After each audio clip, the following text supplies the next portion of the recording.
stay tuned with us because we're going to continue what we have started last Saturday, topic on family values. As we all know, we want a better Philippines. To have a better Philippines, to have a better nation, we have to start all over again to bring back and be aware and bring all those good Filipino family values again. How a husband, how Filipino husband's duty should be, Filipino woman's duty should be, and the children to his family or to his parents and to his community. So tune in.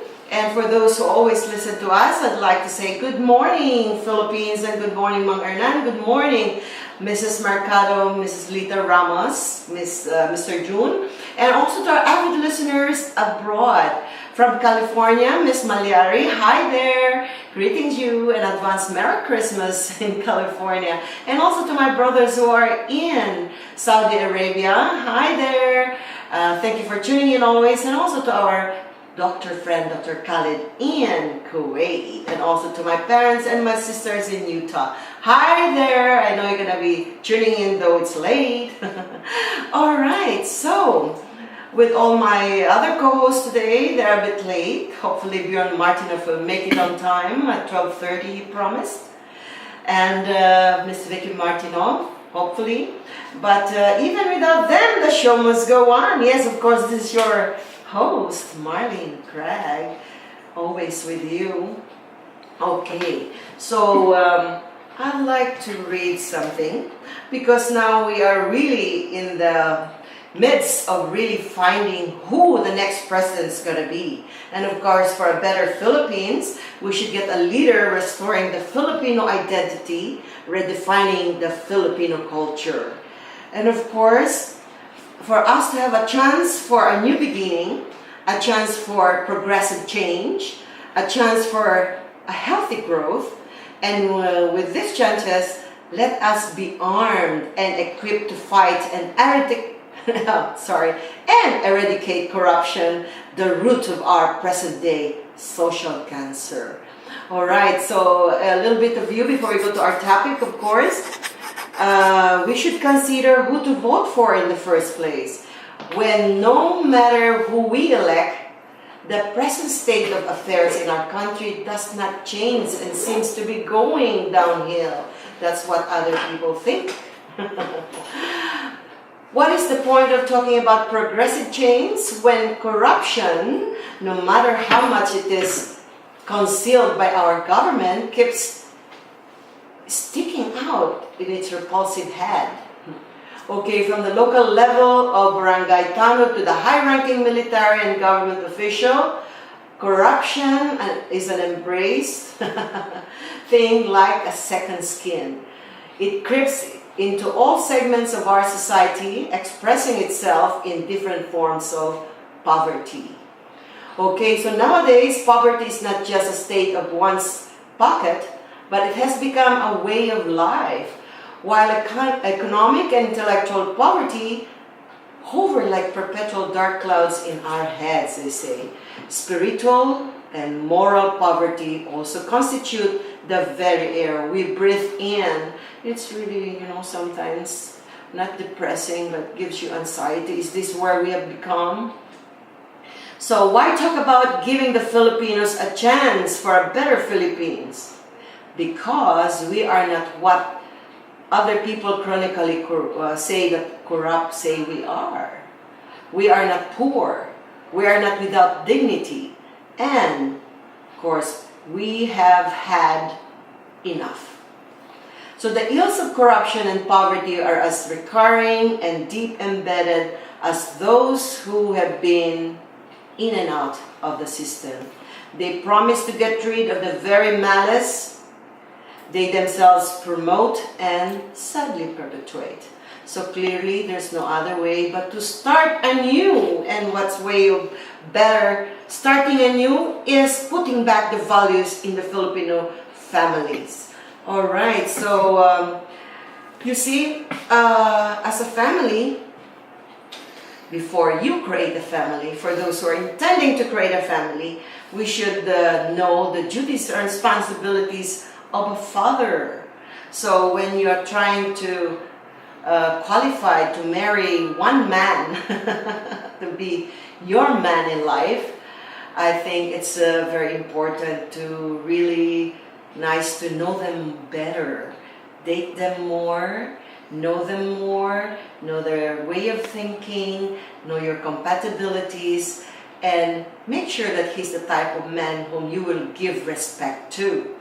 You see, and they said last week we were saying one of the the three main duties of a man to be in a home, or a father or husband to be, are the three things. First, he should be able to preside. That means he should be a good leader at home. He should be able to provide all the necessities and needs of his family.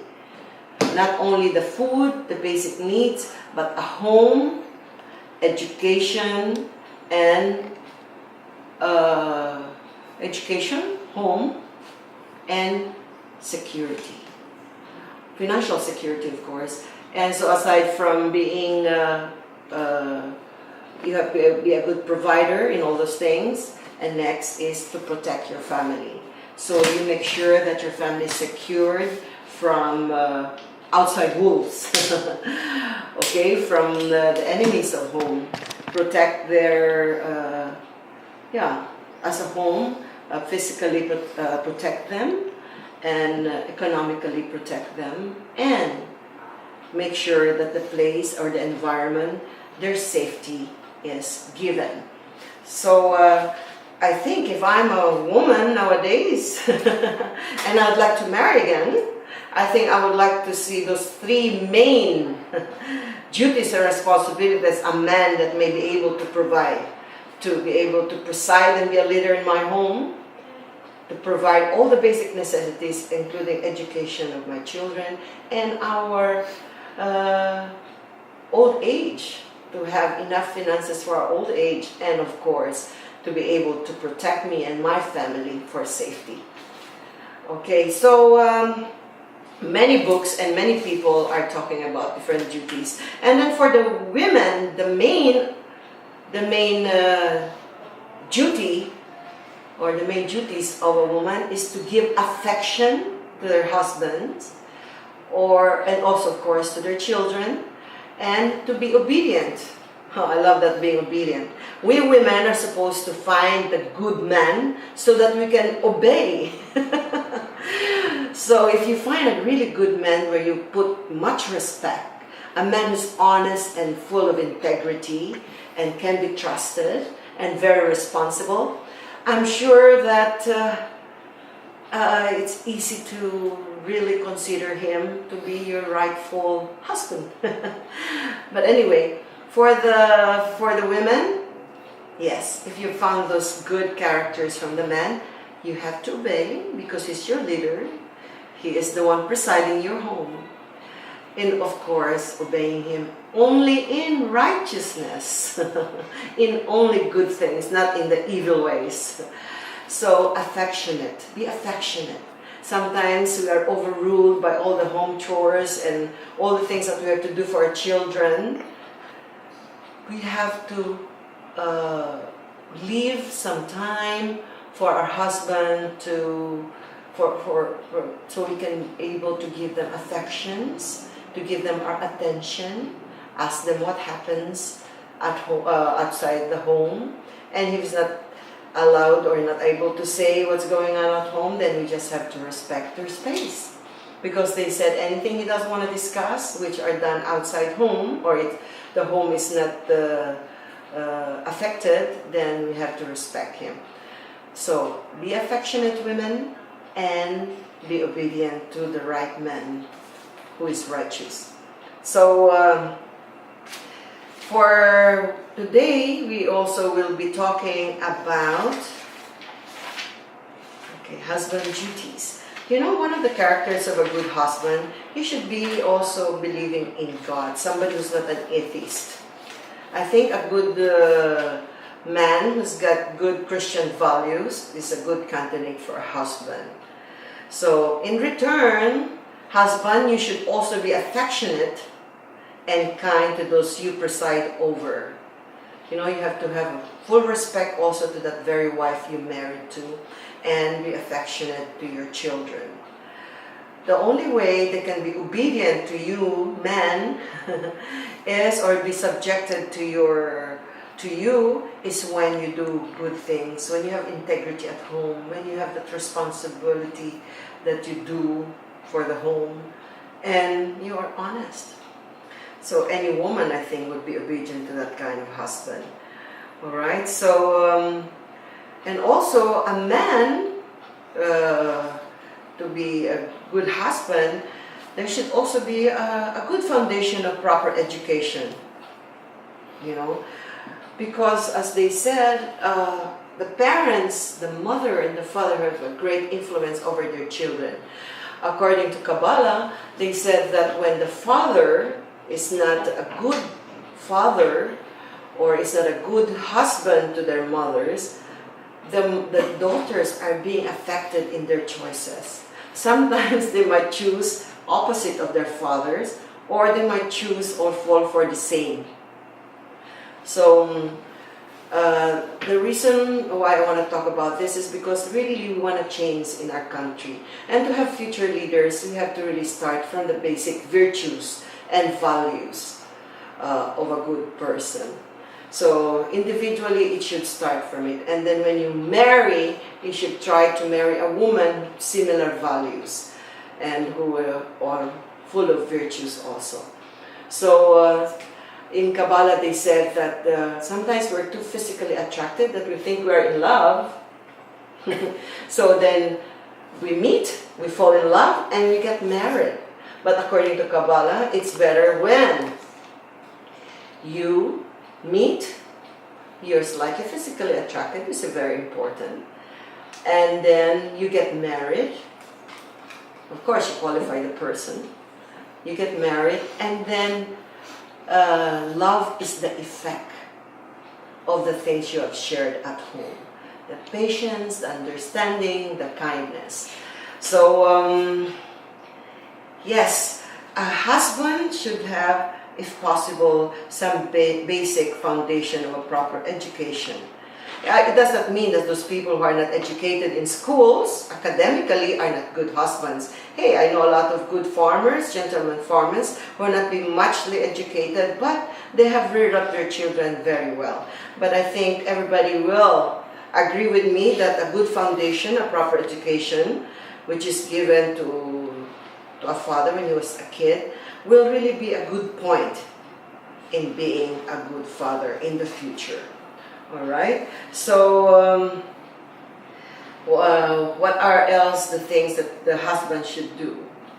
So, a husband should learn how to gather around his family the comforts of life, how to control his passions, how to control his temper, and how to command respect not only his family but all his brethren or brothers and sisters outside his home, so his friends, to his employees, or to his community.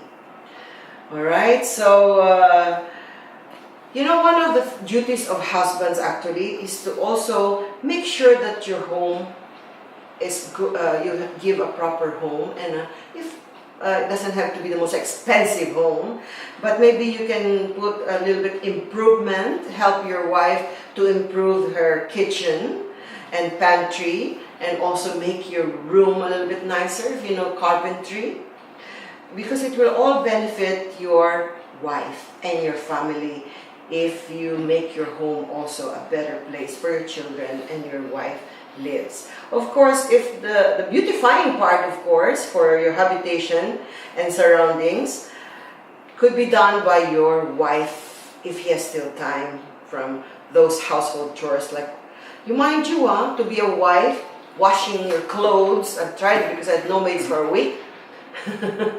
So I know how it is now to wash clothes, like how hard it is. And it could be tiring on your back, you know, sitting down there and washing the whole clothes. And then not only your clothes, but even the pillowcases, all the things that are needed at home to be washed. And then you have to clean the house. You have to vacuum, or you have to just sweep the floor and make sure that the floor is clean, tidy, and with antiseptic. That's a lot of job. And make sure that the walls of your kitchen are clean, so that your husband, when he comes home, won't be shocked and will not feel eerie eating the food that's been prepared to attend the dirty pantry. So all these things that a woman has to do when they don't have housemaids, just like in parts of Europe and parts of America, actually in general they don't have maids. Let's take for example my daughter. She would do much of the cleaning, washing the clothes, drying the clothes. And of course they use washing machine, but still takes time to sort out clothes, you know, and to make sure that when the washing machine is done with the first set of white clothes, then comes the next set of dirty clothes. That takes time and management still. So if your wife, or your wives, amen, when the wife is too busy for the whole day, when you have a little bit much work at work, then please go home early and help him with the household chores. But we'll talk about the sharing of duties later on.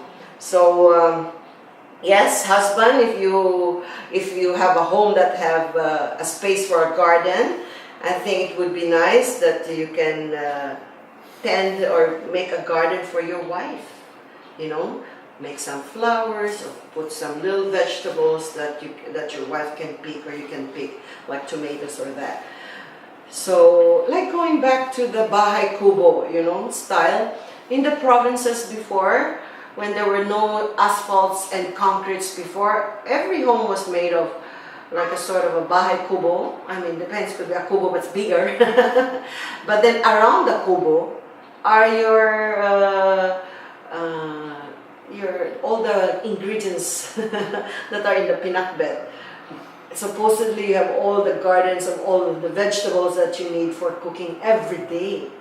And in the province of Ilocos, of course, you always have malunggay around us. So if you have a big garden, then make that garden nice and clean for your wife to tend and make it more beautiful. Because a home with a garden is always much better, of course. But for those who live in the condo, well, maybe you can bring some flowers, or you can buy some pots of plants, and then maybe plant some good green things there, so that your wife feels comfortable in that home. But again, of course, it's necessarily not the job of the husband, but since you're the one outside, if your wife is in the home, then you have to buy her those pots and maybe put some plants and she will tend it. Alright, so what else do husband do? Hey, what does your dad do? And my cameraman, I'm gonna talk to my cameraman. What's your name again? Pancho. Pancho, what did your father do? What did, as growing child, as a kid, what was the good thing that your father did at home? Cooking. Sometimes, man, it's not too how do you call this? Feminine to cook. You know, in Europe, even my son-in-law is very man in all his ways. He knows how to cook, and he cooks better sometimes than my daughter. And they cook in Europe. Yeah. And one thing I like that I see with him when I go to Europe and Denmark is when he comes home, he already cleans the garage. He makes sure that the cars are in order, clean them, and then he tends to the garden. He cleans the whole garden, cut off the branches that are not to be there, and then he starts planting some vegetables or some strawberries.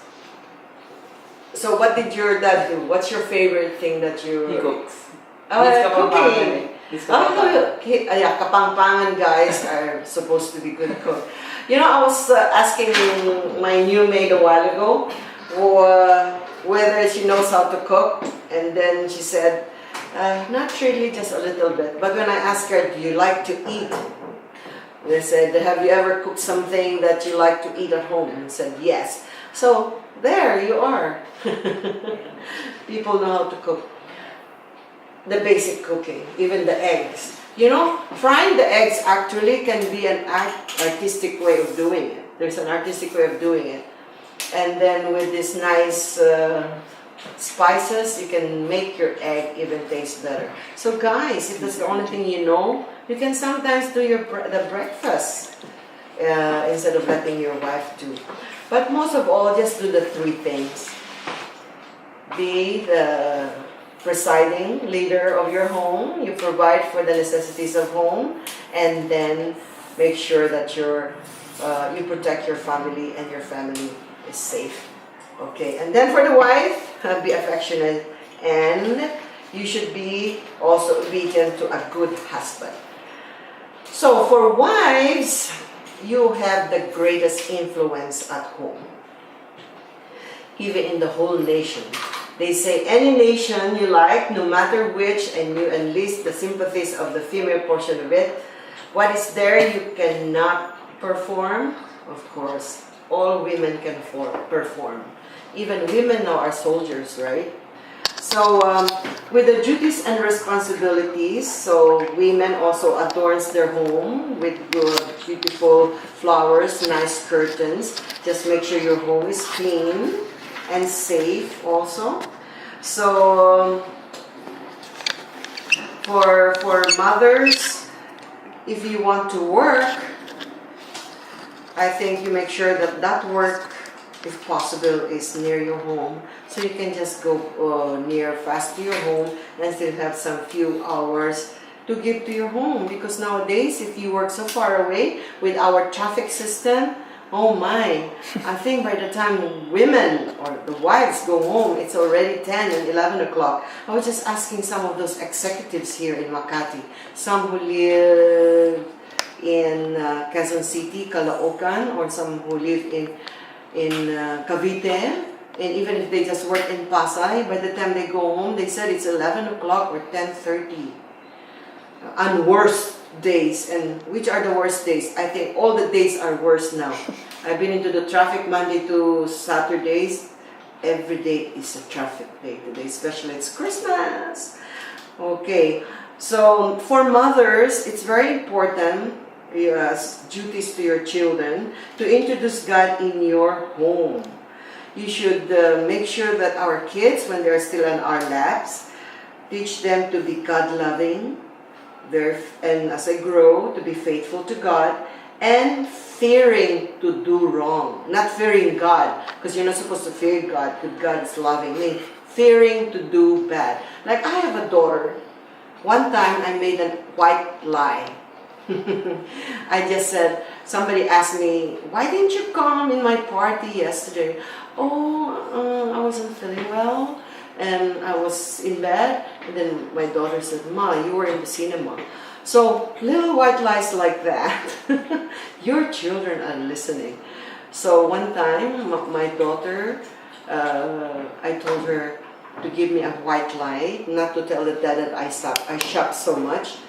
And so one day when we got home, they said, where have you been? Oh, we shop a lot. So one time I cornered her and I said, why didn't you not say that what I told you to say, that we just went to see the movie and didn't go shopping? He said, Ma, that's not good. Lying is not good. They said lying is next to cheating. All right. So parents, you teach your children to be God-fearing. Introduce God into your home. You know, as I've said earlier, a mother and a father should be also God-fearing. If you want your children to be God-fearing, show examples that you are. If you want your children to be honest, show that you are honest. If you want your children to be responsible, you as a father, show it to your children. And same for the mothers. So if you want your children to look clean, father and mothers, make sure that you also take a shower and you look clean every day. So you cannot expect anything that you wish for your children to do if you as parents are not doing it. So you are the examples at home. So for a better Philippines, for a change, let's start bringing back the good values of honesty, integrity, kindness, helpfulness, hospitality. But most of all, let's go back to the honesty and integrity. You know, the difference of having that integrity is doing things that are right and that are good even no one is watching. That's integrity. And honesty is doing things that are true to you and true to others, or speaking it or doing it or saying it must be true to you and to others. So yeah, let's also talk about fathers and mothers, future mothers and fathers. Start to be climate change conscious. Start to be conscious of your environment. You know, the best thing that we can do, little thing that we can do to help our country to be a better place and safer place, is to segregate your trashes. Segregate your organic and non-organic things, you know, and separate your, you should have 2 trash cans at home. One for the nabubulok or the organic, and another trash can or a trash bin for non-organic materials like plastics. If they are recyclable and you can afford to get another trash bin, you should put those glasses or Filipinos are used to having helpers at home. So our children grow up not knowing any household chores, not even knowing how to cook. But thank goodness, because some of the schools now, like Colegio San Agustin, they teach their students now some home economics, like cooking and sewing, you know, because there are some clothes you don't have to throw or give away, you can still mend them. But if you know how to sew, you know, or nowadays you can maybe ask somebody to sew it and just give them a little money. But if you know how to do it, you know, if your children are being taught well in school how to mend by sewing those tattered clothes or broken clothes, then you can save. Also, it says here, mothers, if you want your children to be decent, then you yourself as a mother should dress up decently, right? Because sometimes when we are young, we don't watch what we wear, and then sometimes when our children wear those indecent clothes or showing off clothes where the half breasts are shown or the half of their bottoms are shown, they must have seen it from you or from their environment or from their neighborhood. So those are the things also that you have to teach moms to your children, how to dress properly. Okay, so parents, teach your children by precept and example, and of course by honoring God.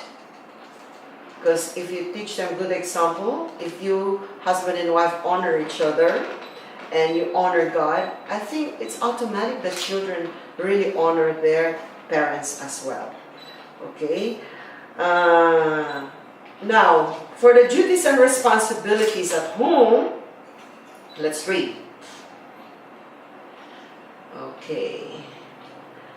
It says here that there are 4 basic things how to divide domestic responsibilities. Okay, husband and wife, you can identify your household responsibilities.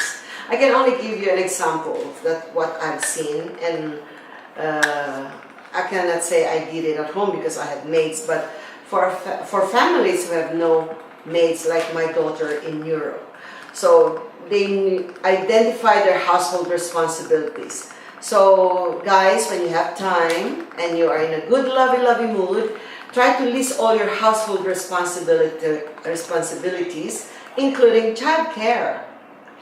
Okay, so name each responsibility and briefly describe what must be done and when to accomplish such chore. Name the spouse that wants it accomplished. Okay, whoever is in charge, it means, and how important it is for that spouse. Like you put a scale of 1 to 5 with at least important and 5 most important. Yeah, you list the 5 most important and then arrange it to the most important to the least. So both spouses should work on this list, and it will take several days to cover the bases. I think, guys, you're taking me a good picture. Let me remove my glasses. Okay, you will add item each day as you find yourself doing those various tasks. You know, in Denmark, that's what they do because they have no choice. So, give you an example. When my daughter comes home at 5 o'clock or 4:30, then he will do the cooking. And then my son-in-law comes at 2:30. He picks up the children from their nursery school, and 2 of them. And then he brings them home. He cleans them up. He gives them snacks. And then he brings them out in the garden, give them some toys to play with, and then he will be tending the garden. He will be cleaning the garden. And then if he wants to go to the garage, he'll bring the 2 kids in the garage, give them something to do, and he will start cleaning up his bikes, cleaning his car, and cleaning the frontage of their homes. And then comes my daughter at 4:30 or 5 o'clock, then she starts preparing the dinner. And then after she does the dinner, then calls the family, and then washing the dishes will then be done by the husband again. And then while my daughter is waiting for the dishes to be washed, then he will be playing or cleaning the kids. It depends what time. So he will wash the kids, bathe them, clean them, brush their teeth, and then give them new clothes for sleeping. And then when the father is done with the washing, they read them books or they watch TV or anything that's good. They play with their children. And then when it's time at 7 o'clock, it's a must. Then the father brings the other one to sleep, and the mom brings the other one to sleep too. See? And then both of them still have a little time to chit-chat, and then watch TV, and then sleep, and then start all over again, go to work, and do the same thing. So in the beginning, of course, if you're still newly married, then you have to make the list. Who does who? Okay, so number 2 is assume responsibility for items that you would enjoy doing or prefer doing yourself. Okay, so there are times when, of course, you have already wrote down the duties and responsibilities, right? So then there are times when maybe the wife came home early and you would say, okay, you can ask your wife or your husband, what are the things that they don't mind doing? Because sometimes it's easier when you love to do it, like you don't mind doing such thing. So it's easier to divide the chores or the household chores. So assume the responsibility for items that you would enjoy doing or prefer doing yourself. Like my daughter preferred doing the laundry, and then my my son-in-law would prefer taking care of the kids and cleaning the garden or planting things in the garden instead. Both of them, they like to cook, but sometimes you tell them regardless of when there's who's preparing dinner or who's preparing breakfast, there should be a definite person who do those things. If you know already your schedule. In my daughter's schedule, she does the breakfast because the husband leaves at 6:45 a.m. in the morning, and the kids are being brought to school at 7:30 in the morning. So it's my daughter who does the breakfast for the kids and for herself. So, but there are times when maybe the husband doesn't have to go to work early, then the husband can say, okay, you can sleep longer, I'll take care of the kids. Or I can bring the kids to school, and then you just take your time. So it's just being, sharing the responsibility with good heart, with cheerfulness, you know. Because in the Philippines, I've noticed, diba guys, like, you like your wife or girlfriend to be working, but still you would like that when he comes home, or when she comes home, she still will have to cook for you, right? I mean, at home, have you noticed, is your mom working? Yes. She works. Yes. But when she comes home, she still cooks, right? And she gets a job to make sure that she can still go home and cook, right? I think most wives adjust their careers and they adjust their working hours that they could still go home and cook. Well, sometimes we are not lucky. But if you are, try to, if you can. Because it's still nicer that we women and mothers come home before our children come home to prepare, to set our home for them, to make it a haven to come home, and for your husband's haven to come home. Okay, number 3. Assign the remaining responsibilities to the one wanting each done the most. So meaning, you assume that all tasks you wouldn't mind doing have been eliminated, so the other one had done it.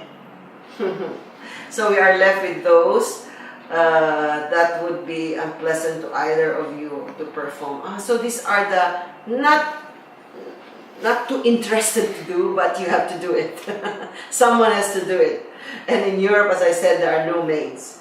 Okay, so now you have to divide those unpleasant responsibilities. There are times when there's still choices when you can choose, okay, I don't mind doing that, or I don't mind doing that, even how unpleasant it is.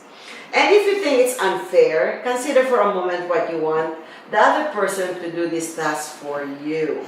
Even though you are the one who wants them done, you want the other person to relieve you of the pain you suffer when you do them. So in other words, you want to gain at your spouse's expense, plus don't do that. You still have to do it. So there's no argument. But everything can be agreed upon, you know. There are many things that are unpleasant in life. But we still have to go through them, and we still have to do them. I know men don't like, the men don't like cleaning up the butts of our children. You know, changing diaper, washing the kids, especially when they make dirty things on their Pampers. So for women, I don't mind doing that. So I always told my 2 previous husbands that I'll do the cleaning of the children, washing them up. I enjoy that more because I'm sure that I've cleaned my kids better. Okay? So when you insist that your spouse care for the children's needs the way you perceive them, then you are making a selfish demand. You don't expect as good as you would do it if you let other people do it for you, like your husband. Alright, so if you let your husband do it, then you better not complain. Right, guys? When you say, okay, do that, like maybe a little carpentry at home, and then sometimes we're not good at carpentry, and then you start complaining. Don't complain. You should always appreciate. Say, thank you for trying, but I will help you improve it. You know, don't say, iyo ang tanga mo naman, galing mo naman, tanga to. You know. So, number 4, learn to help each other with your household responsibilities enthusiastically. Okay, up to this point, the assignment of household responsibilities is fair, right? You do what you like to do, and then you have list down what the other person should do, and then you divide the things that you don't like much to do. So now we are going to number 4, learn to help each other with your household responsibility enthusiastically. What is with enthusiasm? That means with gusto, with no murmurings inside, right? Well, let's cut off before we continue with that step 4. We would like to welcome our co-host, our international executive coach, Miss Vicky Martinoff. Thank you so much, MK, and good afternoon to everybody. We just came from a presentation by the director of Taiwan Design Center. It was very fascinating, and At AIM? yeah, and of course what they're planning for design for the Philippines. Design as in what design?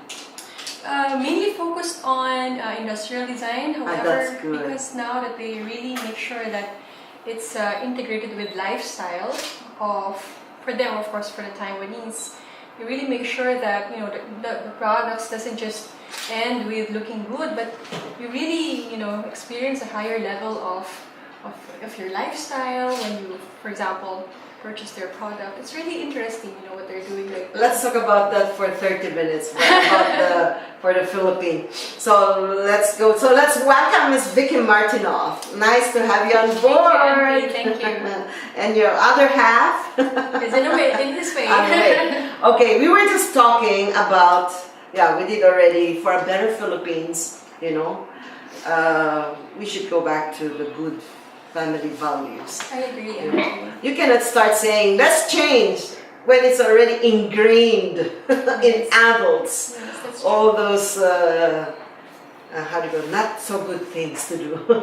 Well, I think the number one concern right now really is the role of parents is really vanishing because of digital media. I mean, it's really everywhere. It's like, you talk to your children and then you Skype them or you send them a message via Facebook or You seldom see them eye to eye, right? Yeah. And when you talk to them, like, you're so lucky when they give your focus eye to eye to you. Exactly. That's why even anytime when I'm doing something, when Zoe says, Mom, can you hug me? Even, my iPad said, you really have to do it now. But I said, of course, that's the only moment to hug. There was a guy who's very wise from South Africa, white South African, and he said to me, drop everything that you have the moment your children wants a hug and a kiss. Drop everything, huh? When you're at home. That's amazing. Don't drop your dishes. Hey, we have my hero. I made it for the next 45 minutes. Fortunately, there Mr. was Bjorn parking Martinoff. Yeah, fortunately we had parking downstairs, so I apologize, I'm late. It's okay. It's our hero for development of exponential power. That's right. That's his very famous book that changed my outlook to life. Say hi, Bjorn. Hi there, and by the way, if any of you have bought my book, please call in, we'll have a surprise for you. Oh yeah, for all Yeah, those who have but- bought his book or any of his books, please call in. Yes. What's your number, Bjorn? 0917-523-4296. Okay, and he has a surprise for you. Ooh. Another gift that will make you wiser and Yes. full of wisdom. Okay, so we were in step 4. I was talking already about the duties. I repeated the duties of From last week. but better. Better And, duties. I had to do it fast before you start arguing. Those booty duties. yes. Ooh. No, I said that. My wife just gave me a dirty look. I said women. So for the husband is to preside and be a leader at home, a good leader at home, and then they have to provide and protect, right? And then the women, after having such a good husband, should be obedient and affectionate. I don't like an obedient wife, No, only because in a home when you discuss things, right? Of course, at home you discuss things. My And at the husband end, who will explain to the kids? It's always nicer when the dad says, okay, your mom and I have agreed. My Yeah. husband treasures our arguments. No, but our creative discussions, don't call them arguments. Because but that's how some- they're productive, maybe, right? And, Because that's how and she- my wife has a lot of wisdom, so I'm fortunate. you get to know her better, and you can include you in his books. Imagine if you How had, women argue. if you had a husband or wife just says yes to everything. How boring. How boring. Then you start talking to your maid. Yeah. Might as well talk to the wall, right? It's like, That's why, no wonder. But I think obedience for me, when you said the word obedience, what I hear there is, sometimes you don't see the big picture, right? And moments like that, you have to trust the husband. Correct. Because, if you personally, I don't always see the big picture, and sometimes Bjorn does. Let's say, it's related to our business, like he wanted to market, for example, and he has to buy these flights, and they're like, come on, do we really have to do that? And of course, I normally would oppose, especially if it's something like, it doesn't sound to me like a reasonable business decision. Then afterwards, because I trust my husband, for me, obedience there would be, you know what, Vicky, you don't see the picture right now. However, at this moment, you gotta align. Yeah. Believe it or not, my daughter has higher education. Then, In England, management, marketing, advertising, business management in the best school of England. Married to electrical engineer man who's very simple and guy small, few words. But at home, when he says, "No, this is where we're going. This is the money that we have to spend, or this is the places where we go, and this is how it should be run," then I've seen my daughter say, "Okay." And then one time I said, "That's it?" I said, "I know him already, Mom. If I argue, he will tell me this. So I've been married to him 9 years, so it's better to say, be obedient and say yes." And no arguments. I don't call it alignment, just align. Alignment. Or choosing your battles. Oh, yes. You can listen to that word. But obedience sounds so disempowering, But if I choose to align, then it's my choice to align. And to me, that's what she did, right? Correct. She made a choice to align with the husband, which leaves the power with her. But when we say obedient, that means that he has the power and she doesn't. But she does have power. She's just choosing her battles wisely, maybe. That's what I'm guessing, listening to you. The light of truth. He gave us certain commandments, and we have to obey, right? We have the power. We don't have to. Yeah, we have free will, right? It's free will, right? So yes. we choose. We choose to. We call it obey, but we choose to align with whatever we're aligning with. Yeah. You see, in the olden times, there's no management courses like before where the word is alignment being used. Yeah. Women, To be align honest- with your husband. To be honest with you, Marlene, the term management is outdated. Yeah, it's already outdated. I'd rather replace it with leadership. Leadership training, lingo, like alignment. And if my will comes true in my authenticity. lifetime, the word manager and management will disappear. Yes, that's a very radical thing to say, I know. Yeah. But, So, I mean- maybe someday we'll have time to discuss that. Yeah. So I guess it's your free choice to argue or not argue. That's but right. why argue when it doesn't really hurt you badly, or it will Or it- affect you? It will be a strong effect on you, or bad effect on Or you. sometimes the argument will have a greater price than the actual thing, right? That Correct. you're arguing over.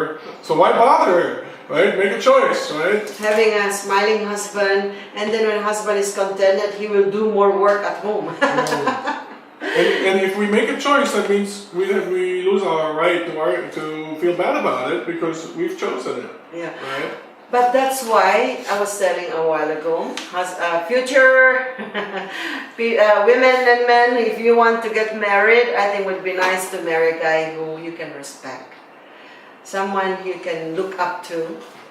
Someone who's got integrity, honesty, and really, like, I was married once to Mr. Craig, and I look up to him.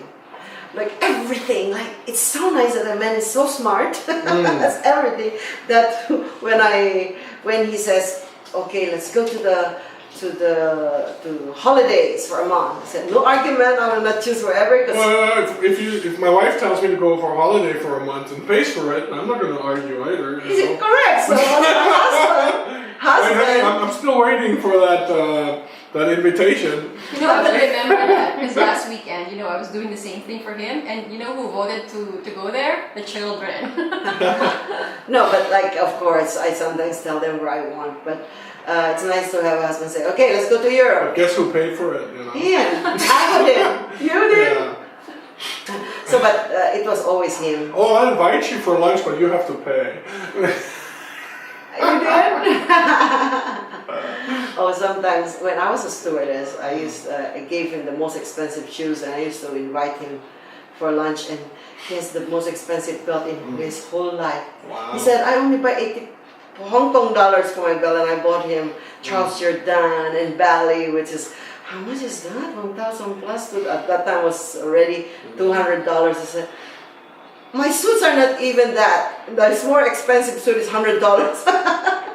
So, but you know, it's good if you as a wife and a woman can afford to do that out of love, not because you want something in exchange, but Yeah. because I gave him that generosity, he became more generous. That's one thing, way of explaining that, to share. When you It's true. share, you receive, right? But of course, don't think that you're going to receive. But it just shows you that when you give your heart, you know, truly, and you share things truly with no intention or unconditional, then you receive more. That's right. It's like this child who's extremely grateful that you gave him a gift.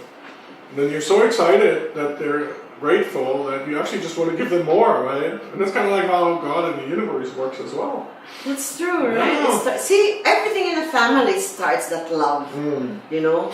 And then when you have shared that love and you have conditioned your home out of love, then it emits outside of the home.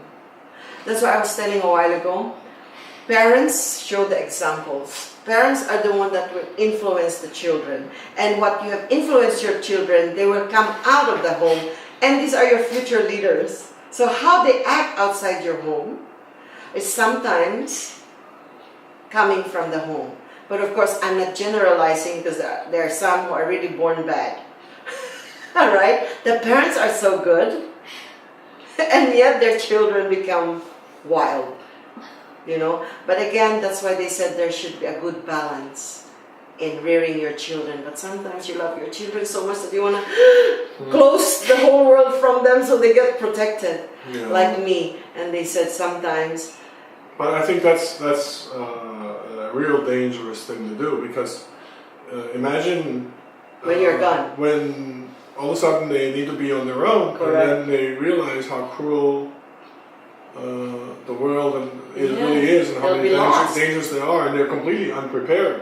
If you couple them too much, you know, you have to allow them to experience small dangers along the way, you know, allowing them to make decisions along the way. Calculated risk. Yeah, can take calculated risk. Of course, don't let them kill themselves, right? That's when you step in. But other than that, I think it's okay for them to make some mistakes. Are you know? okay? Are you okay with choosing the friends of your children? Me, I don't want to. Can you choose my influence them, like friends. say, darling, maybe try to avoid a little bit, not too much. Or if you are with him, teach him that what you learn at home, that not to speak bad words. Theoretically now, we can still influence them. But I agree with you, you know, as children change as children age, they definitely will have a way of, you know, listening to the parents in terms of, you know, who the parents want to be their friends. But I guess, you know, children have to meet who they need to meet, right? That's and true. sometimes we have a perception that this person is not good for you, but who knows really in the long run, right? I mean, Yeah, but I mean, teenagers, you know that these guys are into drugs. oh, Would you allow yeah, your or certain, yeah, your very, daughter very clear, to go you know. out with that group? But you're, Yeah, I mean, it's, you know, parenting is no easy task, that's for sure. And sometimes we need to make decisions, and nobody's educated us to be parents or given us a manual to how to raise this child. But imagine you had to choose between chocolate and vanilla, but you've only tasted vanilla. How would you truly choose? Would you truly be able to make an educated decision, right? Which one is better, chocolate or vanilla, or which one you want right now versus the other? And it's kind of like that with the people we have in our lives. And I've been surrounded with people that weren't maybe all of the best, right?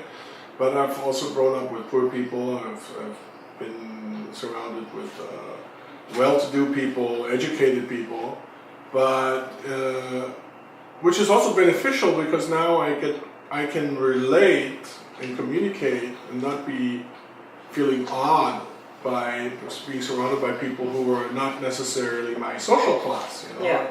And I think that's a real skill as well, being able to relate to all So the classes. that's why rearing up children really is, we parents need focus. This, yesterday, my daughter was saying, oh, I have this, we call the group the smoking girls and the drinking girls. And she said, it's under my tribe. So you know what, darling? You know these girls who are called the wild girls, sometimes they're the most assertive in the future, so just make friends with them. So I could have said, yeah, avoid them, you know, but me, I told them, no, I think they're just being experimental in life. But normally most of these girls who've been wild in school, actually some of these girls became more successful than the one that been sheltered much. Yeah, yeah. So there you have to be careful. Because they've been tried by life already. You Yeah. know? They've been hardened by life in some ways. Right? Correct. So don't, I said don't be judgmental. They're just experimenting life. Well, I mean, they see things. I mean, they see people as still being advertised to smoke and to drink. So they try, you know, and they think they are, wow, I'm grown up, you know, or they are called the angas. And in a way, those situations, they really truly test the fire for how well you've raised your children according to your own values when they were small. You know, because by the time they reach their teenage years, they are fully formed values already. And it's those values that will maybe allow them to experiment, but not get stuck there in that experiment. You know? Yeah, I guess still experiences in life is still the most valuable things in life, as long as you don't get stuck to the bad ones Yeah. or to the unacceptable ones, immoral ones, right? So really as parents, really, you know, sometimes we really have to give sensitivity to those, especially to the tender years of our children. You know, I was telling a friend, because they are fighting with their teenagers, they're coming so late and they are having boyfriends and using pills at an early age, like 16, 15. And so I told them, I said, you know, it's too late now. I mean to be angry and telling them that you should not this, you should not that. I said, in their tender years, I said, it's not being proud, but with Zoe, we did a pinky promise that no boyfriend and no partying, wild partying around until she's 18. No boyfriends until 18 especially. So we pinky ring on that. So when 16, everybody had boyfriends. And then she came to me and said, Mom, can I have no? Can we make it earlier? I said, no, promise is a promise. So he told the guy, if you want, if my mom says yes, I'll answer you. So go talk to my mom.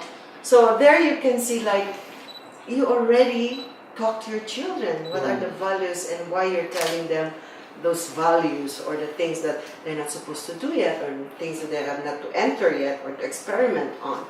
You know, at a young age, I was talking to Zoe since he was 9. I said, darling, no boyfriend. Because 10, 11 years old, they have MU already, mutual understanding. Mutual understanding. They call it MU. That means I like you, you like me, but we don't have to talk about it, but we are good at each other. You know, it's so nice. Because we have the digital. Because we have emoticons and the digitals, you can always give emoticons like, oh, she likes you. Or you can put a little heart, then the guy knows like you like him. Yeah. But without saying it, you know. So they have MU at the age of 9, 10, 11. 10? Yes. Oh my gosh. 9. But you know, I have to be honest, at age 6 I was already going to get married. Isn't it like a girl? When I was 6 I had an older woman for a girlfriend, she was 7, you know.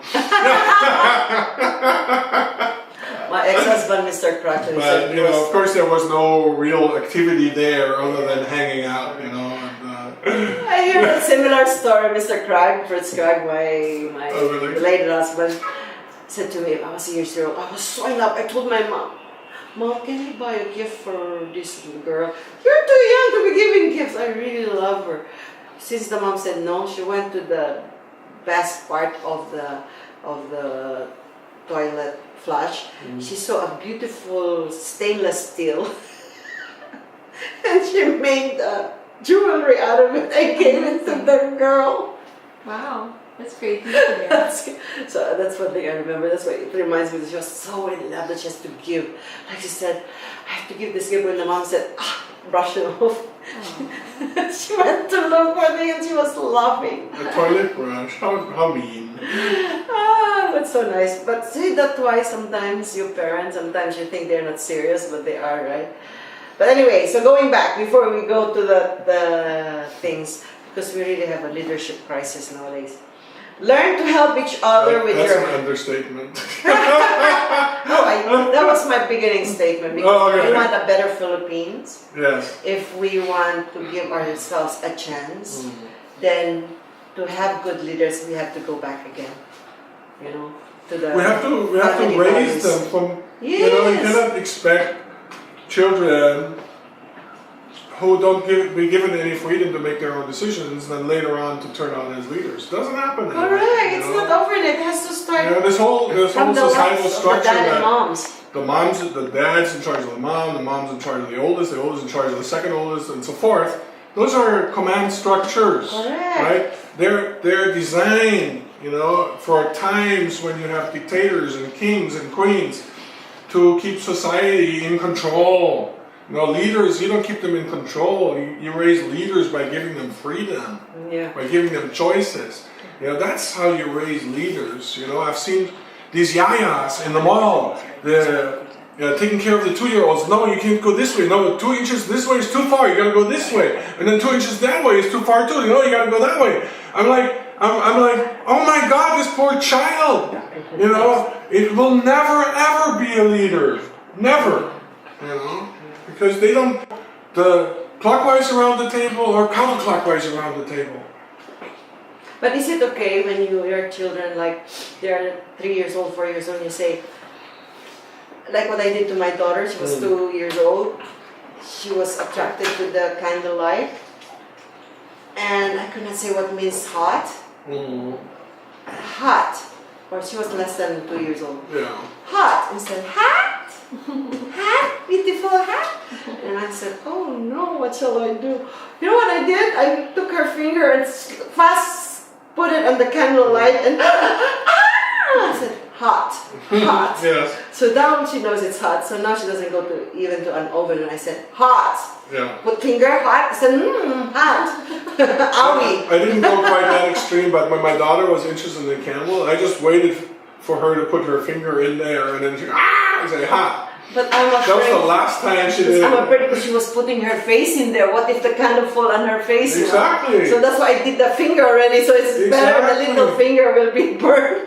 Yeah, it just gets a little hot, and then they go, okay, and then you prevent the bigger things from happening because they already experienced the small risk, right? But imagine if you didn't do that, and then she put her whole face in that, maybe her hair caught on fire, or as an older child starts to play with big fires or makes a fire in the house, right? I mean, you gotta expose them at some point. Yeah. Right, and the sooner the better. You know how I experimented my daughter Krista with fire? Yeah. I already set a lot of paper on fire and put one of the things that she likes, but I know we can do away without, and I burn it. And then, no more.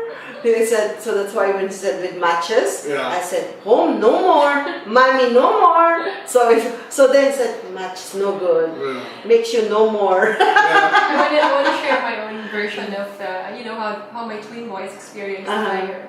So there's this Kabbalah activity I would do always around April, wherein you start hiding the crumbs of bread in the evening, and then you start looking for them, and then in the morning you're going to burn them. You know, so I was thinking, it would be nice to start having them, be familiar with what Mama is doing.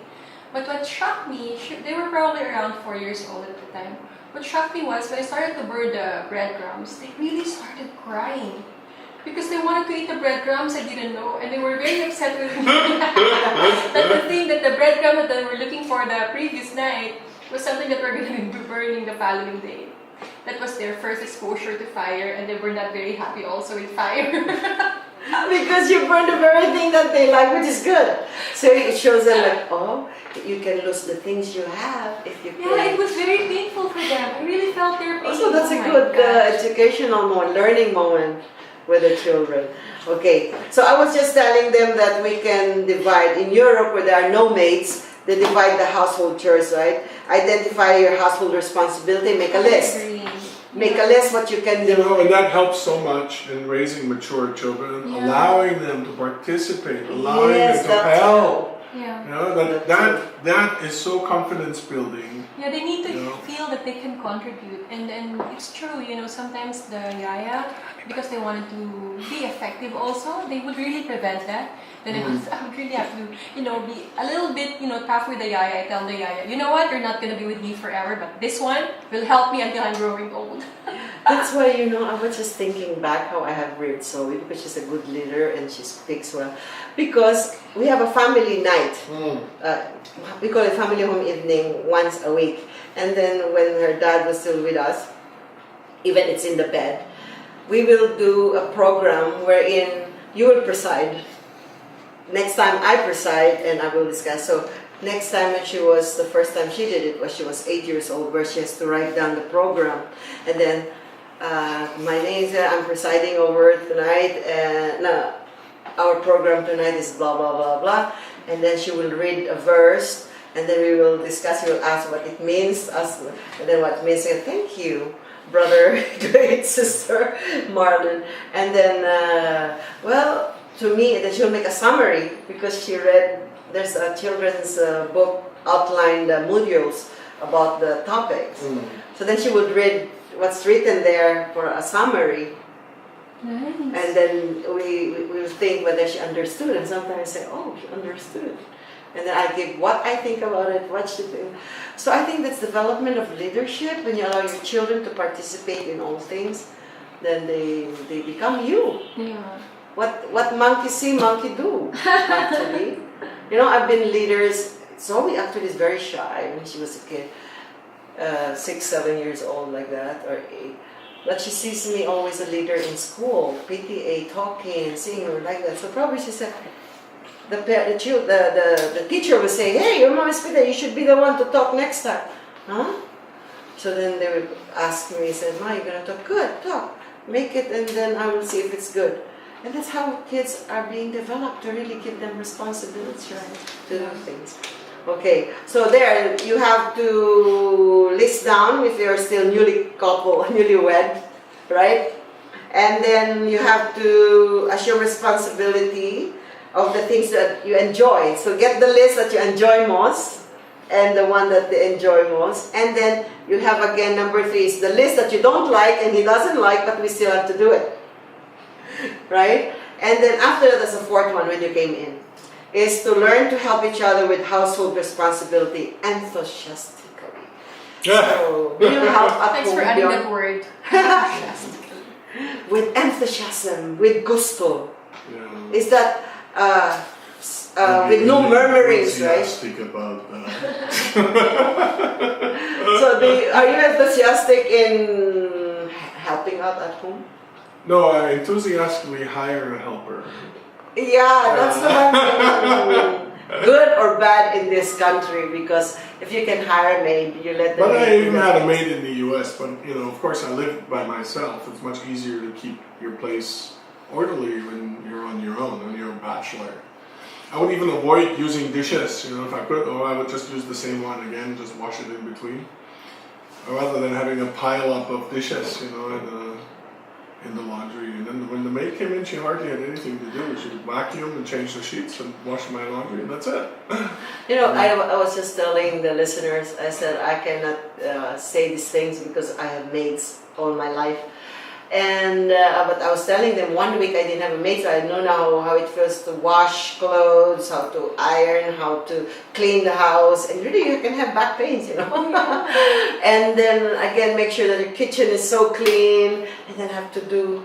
And to really be a good housewife, it's really a home executive management thing. I agree. Just the cooking alone is really a lot of creative. That too. Even if you have to cut so nicely, it's so tiring. So now I appreciate to have a maid. Now I have a maid that was delivered to me yesterday, and now I appreciate her. So I was telling her and I was helping her.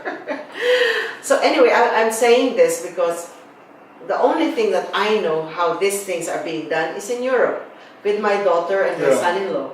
So that enthusiastically, when there's love at home, when there's harmony between husband and wife, I think you do things because you love your children. You do this because you love your wife, your husband. So that's what means by with enthusiasm. But if you hate each other, I think there's no enthusiasm, right? You don't feel like going home even. That's what I was saying. One of the duties of a woman, and sometimes it could be the man, is to make a home a haven. Yeah. You know, so that your children wants to come home to their haven, and especially your husband will come home to a clean haven. And organized, not just Yeah, clean, organized haven. Yeah. So with enthusiasm. So in this country, maybe there will be not much of enthusiasm because, I mean, if you could hire a maid, I would rather put the hours of making a book, right? And that's why I want a maid also. You know, if possible, a So are driver you too. reading a book right now? No, not a book. But But you should be writing a book, why not? No, I write ingredients of my next product. Okay. But I read a lot of books now because I do blogging too, and that's also writing. Yeah. Yeah. And then my book of being a celebrity, you know, in you, discover the celebrity in you, is that too. And then my other book is why do women fall in and out of love? But based on my inspiration to the Kabbalah, you know. So anyway, so back to the thing that you've been doing. What's up? What's new? You said you were into this conference. Yeah, because there is this huge event happening that is going to be all about design in Taiwan, and they are now inviting, you know, anyone who's interested about design, you know, whether you're not professionally trained in design, but you feel that you can contribute in uplifting or making things better or making a lifestyle better. Taiwan Design Center is actually encouraging everyone, and the prize is really, really interesting, Bjorn. How much is the prize again? $170,000, right? For what? For winning. Oh, for winning, yeah. I thought you meant oh, for so they participating. want to get some good minds to put in there. So what can you contribute? Well, you either design a product or you design an experience, and they have a very, very clear parameters on how, you know, you can contribute in terms of design. You just go to Taiwan Design Center and look at all the mechanics, because the reason why their director came over in the Philippines is really to show them, you know, some samples of what projects has been covered so far, and at the same time also to emphasize that, hey, there's a partnership now between the Philippine Design Center and then Taiwan Design Center. And for those of you who are always stopped by, yeah, nice design, looking good on the paper, but how will I do it? I mean, you know, technology is something that Taiwan Design Center isn't even finding as something that can stop them from doing a really, really good design. So what's this upcoming industrial design that they're coming up to? It's happening around May next year. It's actually not just a Taiwan Design Center event, it's the World Design Council, the World Design Expo being conducted at Taiwan. I think it's happening every 2 years. The last time it was in a different country, maybe Australia, and this one is in Taiwan. So it's an industrial station design for the leadership, the teamwork, and the design itself basing or considering the climate change. Yeah, that too, climate change, all the social Yeah. issues, yeah. It should be environment friendly. Exactly. Because that's the number one concern also. I mean, if you look at Taiwan, they're a very small country, very, very similar to Singapore. So I'm sure, you know, the ecological issues are a main concern for their country right now also. Okay, so Bjorn, with that book, really, your book is really needed for the leadership crisis in this country. So there you are. If we So can, far we haven't, I don't think anybody's bought the book because nobody's called in, so. So dear listeners, please listen. yeah, that book, Development of Exponential Power, is an easy reading book, and you start getting aware again, and there become a self-awareness about the different values in life and how to be a leader in your home and in your community and in your offices.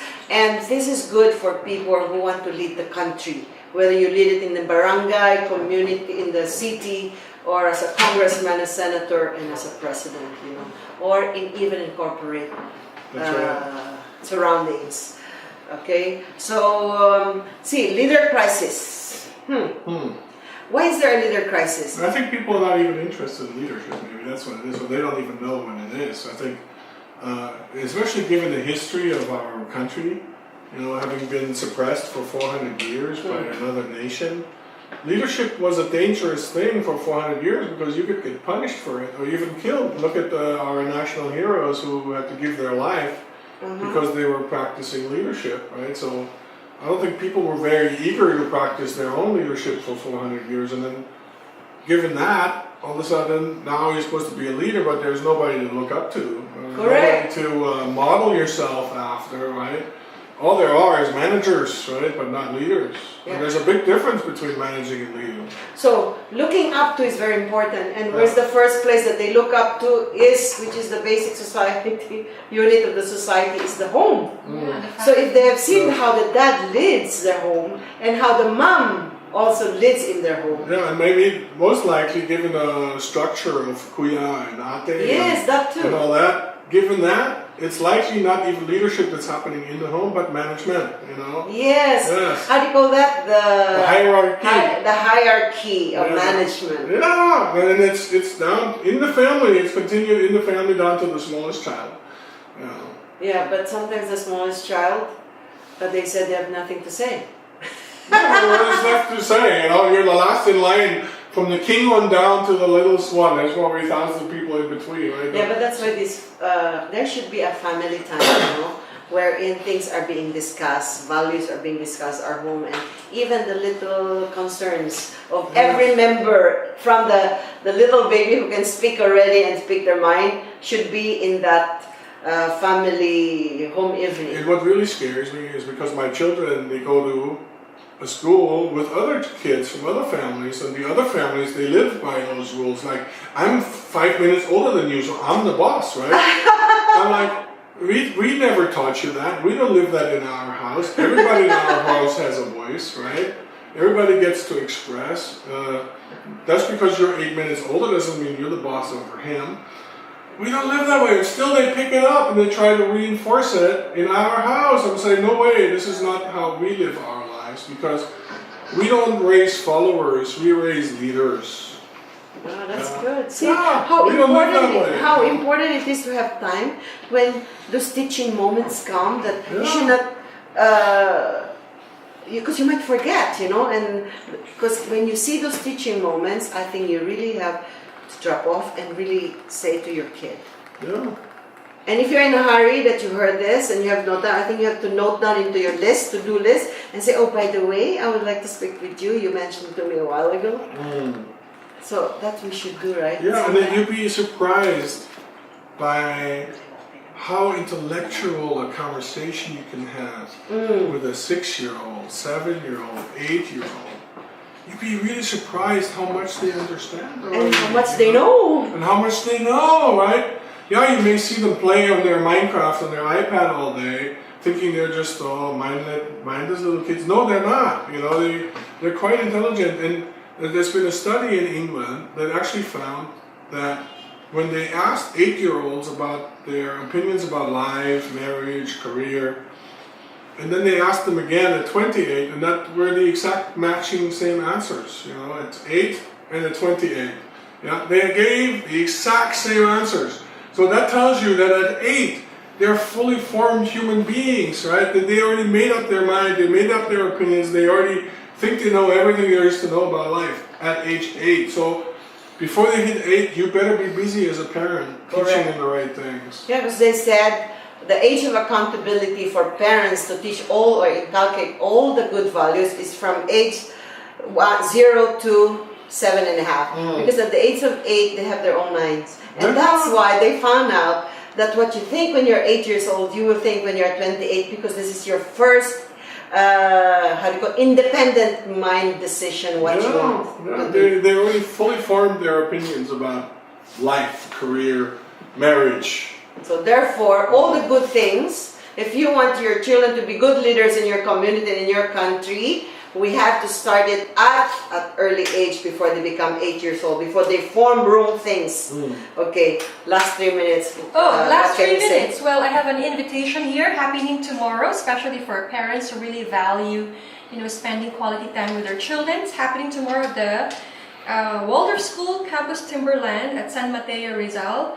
It's actually a whole day event from 9 a.m. to 5 p.m. and there's so many things you can do, from being serenaded to doing a lot of craft, to storytelling, eating healthy food, and lots of lively music from artists that they invited.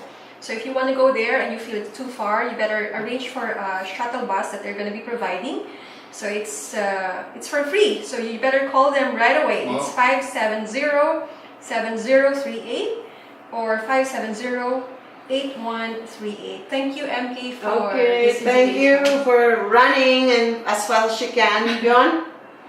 Well, it's great that we're still able to come in and contribute to the conversation. Thanks again for having us.